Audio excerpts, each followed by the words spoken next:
Hello students, in this lecture video I'll be discussing chapter 10 Training in Sports. Now according to the revised syllabus the 10.6 topic that is circuit training is deleted, so we'll cover till coordinative abilities. So what is training first?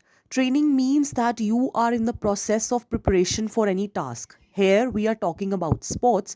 So for sports training means that practicing different type of sports preparation for a particular competition. So it is the main component whenever we are talking about any large scale competitive uh, you can say sportsman spirit, so where the athletes fitness levels are checked. So what all things have to be considered in training? First is strength. Now, what is strength? The ability of muscles to overcome resistance. So, strength is our capacity of our whole body to exert force and perform a particular physical activity. There can be different types of strength. Dynamic strength, first of all, let us see. It is also called as isotonic strength because it is related with movements. So, push ups, pull ups, stretching workouts. Stretching would be passive, but dynamic would mean the movements where the person is moving, it is the muscles are being moving. So there are different types of dynamic strength: maximum, explosive, and strength endurance. Let us look at maximum strength. It means the ability to work against maximum resistance. Like in weightlifting, you have to resist and then you have to lift the particular weight. Explosive strength means that the ability to overcome resistance with very high speed. So, whenever any sprint or weightlifting starts, so whenever we have to lift, there will be a gap where you have to use the explosive power to overcome the resistance. Then is strength endurance. It is, you can say, combination of strength and endurance. Endurance means ability to sustain any kind of activity. So it will help in sustaining, like for long distance runs or any activity which is requiring more time. Then static strength, which is called as isometric strength. It is again the ability of muscles to act against resistance. And this is not seen directly because it is static. So we cannot see that movement directly. Now, how can we improve our strength? There can be three types of exercises for that: isometric, isotonic, and isokinetic. So, isometric, like static one, we are not able to see the movements directly. So, we will say the work done is nothing because what is work done? Force into distance moved.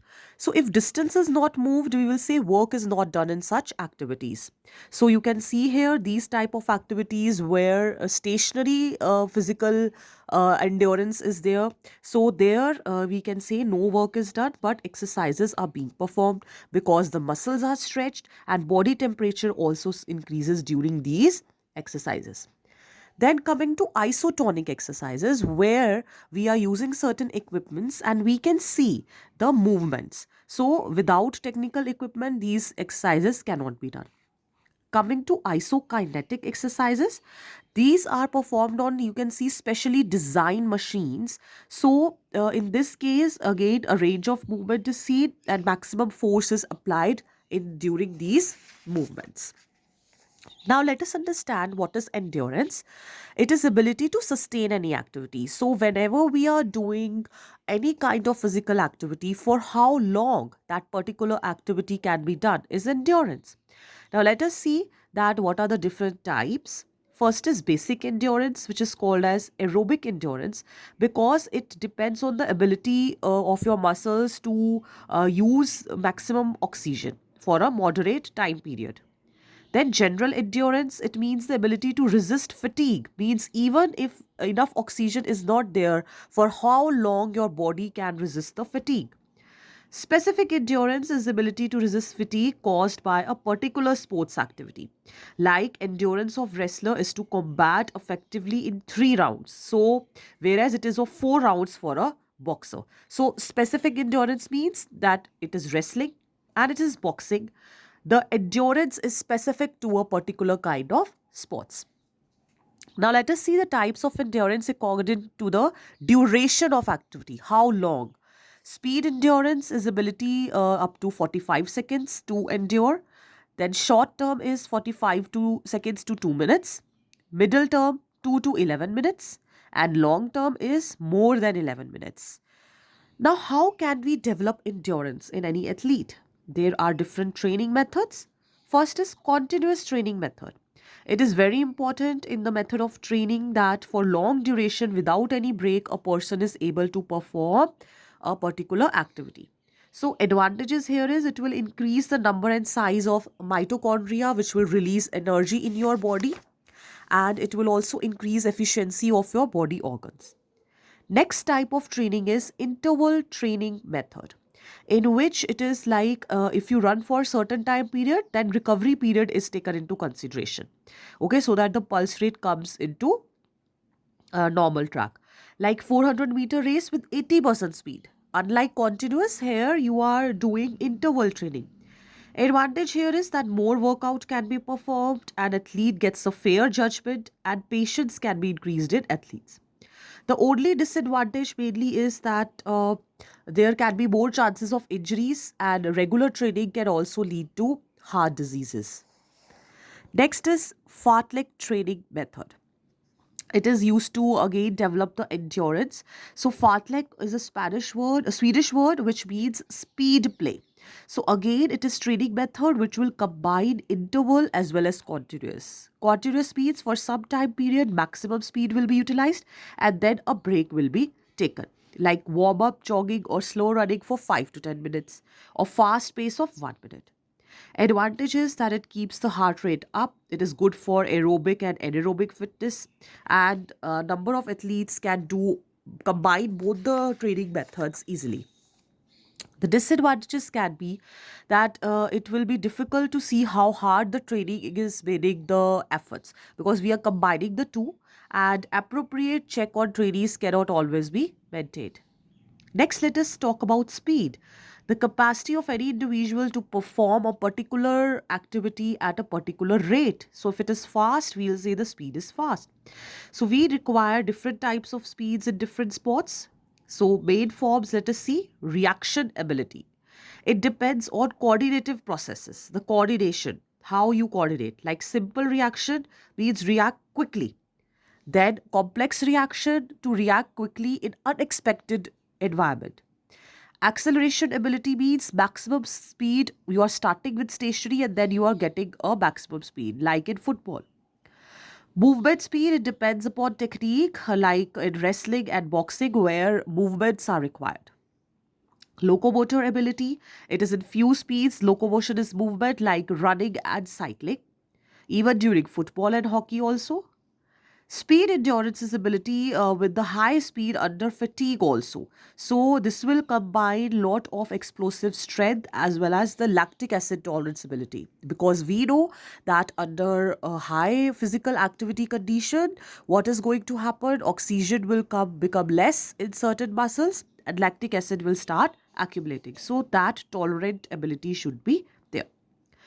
Then methods to develop speed. How can speed be developed? Acceleration runs. Acceleration run speeds running at a high speed. After a good amount of practice, this can be done.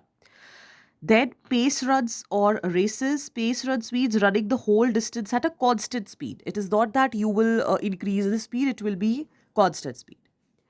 Next, coming to flexibility, range of movements of joints, how flexible the body is, how the ligaments are more flexible.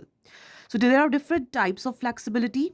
Passive flexibility means to do the movements for a greater distance, like stretching exercises. Active means where some movement is there. Again, here will be static and dynamic. Static is in sitting position. Dynamic is that a person is using the or traveling a distance, like jogging. Now, how to improve flexibility? One is ballistic method, in which movement is performed in a rhythmic way. Static stretching method, where in one position for some time the body is cooled down. That is the stretching method. Dynamic stretching, which controls the leg and arm swings.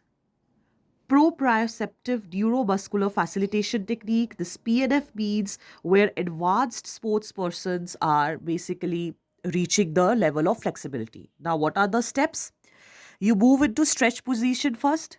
Then you have a partner who holds the limb in stretch position. Then you push against your partner, and then your partner moves the limbs further. So again, stretching is being forced upon. Now, there are some guidelines also for developing or for improving flexibility. It is that it should begin before attaining the puberty age. It is likely to be reduced if exercises are not performed. Then, exercises for improving flexibility should be performed after proper warm up.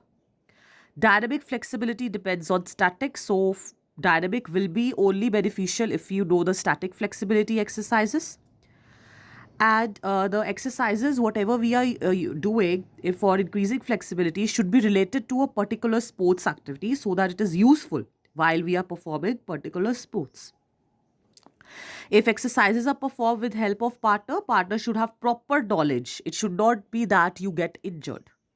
And after doing any exercise, the exercise means we have to relax our muscles also. That is cooling down. Lastly, let us see about coordinative abilities. It means that how your motor control and regulation processes are there, how you coordinate in different types of sports. So there can be different types of coordinative abilities like orientation ability, the ability to determine position of the body, coupling movement of different body parts, reaction ability to react immediately in any type of situation like simple reaction and complex reaction we talked about.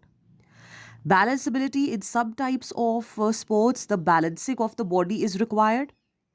Then rhythm ability to have a particular, you can say, a synchrony, like in swimming or gymnastics.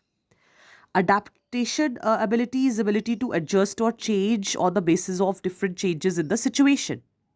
And differentiation ability is to achieve a very high degree of accuracy of the body movements. It is the one which the experienced sports persons would be having.